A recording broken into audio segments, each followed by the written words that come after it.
If you're caught with this in your suitcase at U.S. Customs, you could face a $10,000 fine and even jail time. I'm not joking. These 7 beloved Asian foods are completely banned from entering the United States, and number 3 will absolutely shock you. Let's get into it. Welcome back to the channel. Today, we're diving into something that catches thousands of travelers off guard every single year.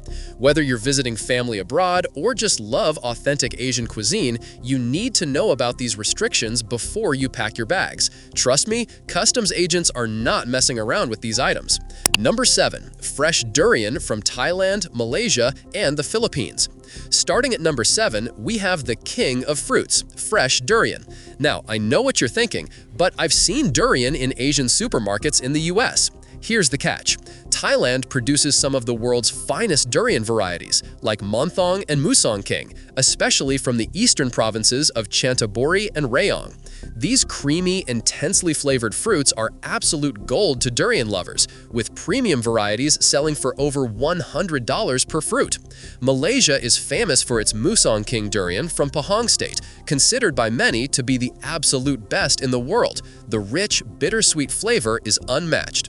The Philippines grows native varieties in Mindanao, particularly in Davao region, which has its own distinct, slightly milder flavor profile. But here's the problem. Fresh durian is prohibited from entering the US due to strict agricultural regulations. The USDA is terrified of fruit flies and other pests that could devastate American agriculture. You can only bring in commercially frozen or processed durian that's been treated and packaged. So if grandma tries to pack you a fresh durian from the market, that's a hard no. Penalties start at $300 and can go up to $1,000 for first-time offenders. Number 6. Unpasteurized dairy products from India and Pakistan. Number 6 might break some hearts: traditional unpasteurized dairy products. India has an incredible dairy culture spanning thousands of years. Fresh paneer from local dairy farms, homemade ghee, traditional lassi made from raw milk, and regional specialties like koya and rabri are staples in Indian households. States like Punjab, Haryana, and Gujarat are particularly famous for their dairy traditions. That fresh paneer from your aunt's village in Punjab or the ghee your grandmother makes herself? Absolutely banned.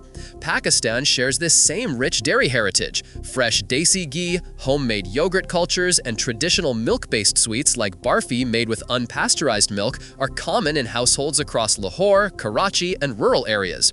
The FDA does not allow unpasteurized dairy products because of the risk of harmful bacteria like E. coli, Listeria, and Salmonella.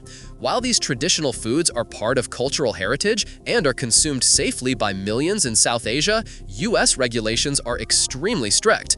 Only commercially pasteurized and packaged dairy products are allowed. Violations can result in confiscation, fines up to $10,000, and even criminal charges in extreme cases. Number 5. Fresh meat products from China, Vietnam, and Mongolia. At number 5, we're talking about fresh and cured meat products, and this is where things get really serious. China has thousands of regional meat specialties: lapchong, Chinese sausage from Guangdong, Jinhua ham from Zhejiang province that's been cured for years, homemade char siu, century eggs with pork, and various dried meat snacks are beloved gifts for family abroad. Vietnam is famous for jo lua, pork roll, cha lua, homemade nem chua, fermented pork, and dried beef products like ba ho.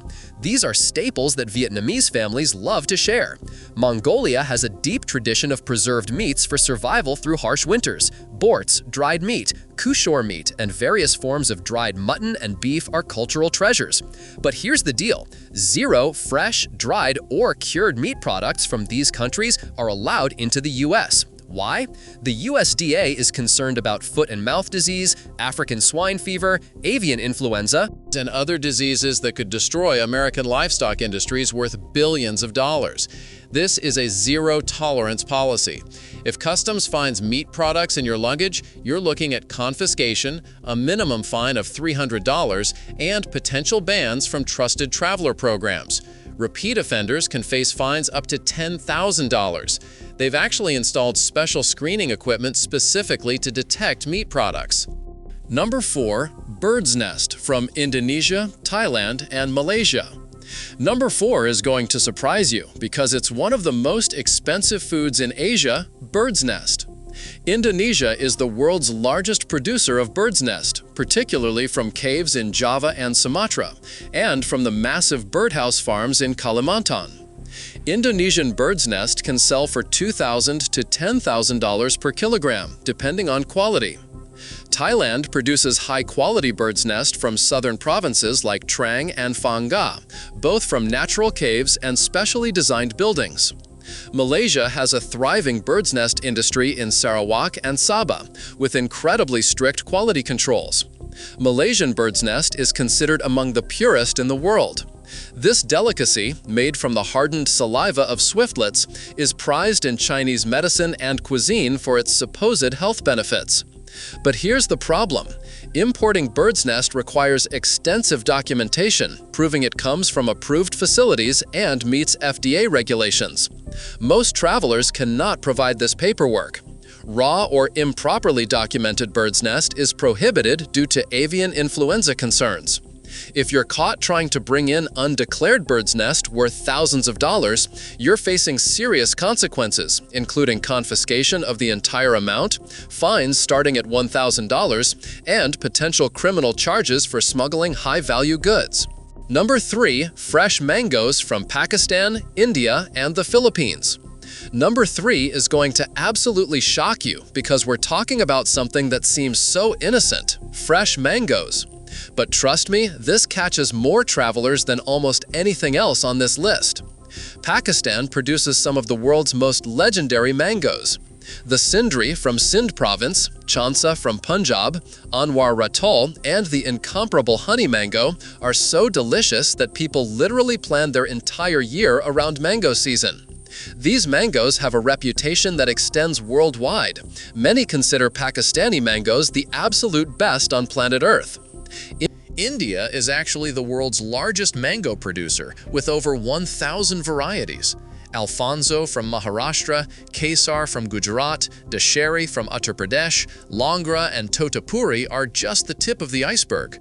Each region swears their mango is superior, and honestly, they're all incredible. The Philippines grows exceptional varieties like Carabao mango, considered one of the sweetest in the world, grown primarily in Guimaras and Pico in Mindanao. Philippine mangoes regularly win international competitions. Here's the heartbreaking part. Fresh mangoes from these countries are banned because of fruit fly infestations that could devastate U.S. agriculture. The Oriental fruit fly, Mediterranean fruit fly, and other pests are a genuine threat to California's $50 billion agricultural industry alone. I cannot tell you how many people have told me they tried to bring just 1 or 2 mangoes for their kids, only to have them confiscated and receive a $500 fine. Customs agents check for this constantly during peak mango season. The only exception is commercially imported mangoes that have been hot water treated at approved facilities, which you'll find in U.S. stores. But that fresh mango from your mom's garden? Absolutely not allowed. Number 2. Traditional herbal medicines from China, Korea, and Taiwan. Number 2 is a big one because it affects so many people: traditional herbal medicines. China has a 5,000-year history of traditional medicine. Dried herbs, roots like ginseng, animal-derived products, prepared medicinal wines, and complex formulas prescribed by traditional doctors are absolutely central to Chinese culture. Provinces like Yunnan and Sichuan are particularly known for medicinal herbs. South Korea is famous for Korean ginseng, insum, particularly from Gumsan County, which produces 70% of Korea's ginseng. Traditional medicine includes various roots, dried ingredients, and prepared health supplements. Taiwan has a thriving traditional Chinese medicine industry, with night markets and specialty shops selling everything from dried herbs to complex medicinal preparations. The problem is that many traditional medicines contain ingredients that are banned in the U.S.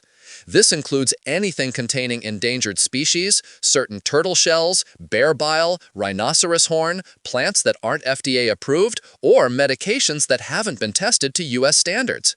Even seemingly innocent herbal supplements need to be properly labeled and declared. The FDA has seized thousands of packages containing undeclared pharmaceuticals mixed with traditional herbs.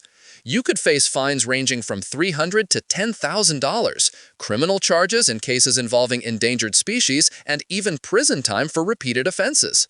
Number 1. Homemade preserved vegetables and pickles from Japan, Korea, and China. And the number 1 Asian food that causes the most confusion and violations? Homemade preserved vegetables and pickles. Yes, really. Korea has an entire culture around kimchi. Every family has their own recipe passed down through generations. Grandma's homemade kimchi made in traditional ungi jars with regional variations from Seoul, Jeolla Province, and Gangwon Province are treasured gifts. Different types like bachu kimchi, kakdugi, and countless regional varieties are part of Korean identity. Japan has tsukenmono, pickled vegetables, that are art forms. Homemade takwan, umeboshi, pickled ginger, nozawana, and regional specialties from Kyoto and other areas are incredibly special. Many families have been making the same recipes for hundreds of years. China has preserved vegetables like Sichuan paotsai, dongbei swansai, homemade pickled mustard greens, and countless regional variations from Hunan, Guangdong, and every province. These are comfort foods that connect people to home. Here's the issue. Homemade preserved vegetables often contain soil-borne bacteria and aren't processed in approved facilities. The FDA considers them a potential source of botulism and other foodborne illnesses. While millions of people eat these safely every day in Asia, U.S. Customs doesn't mess around.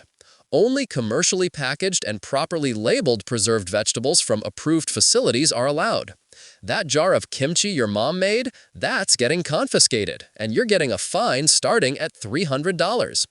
Agricultural specialists specifically look for these items because they're so common. So there you have it, 7 Asian foods that will absolutely get you in trouble at U.S. Customs. Look, I totally understand the desire to bring food from home.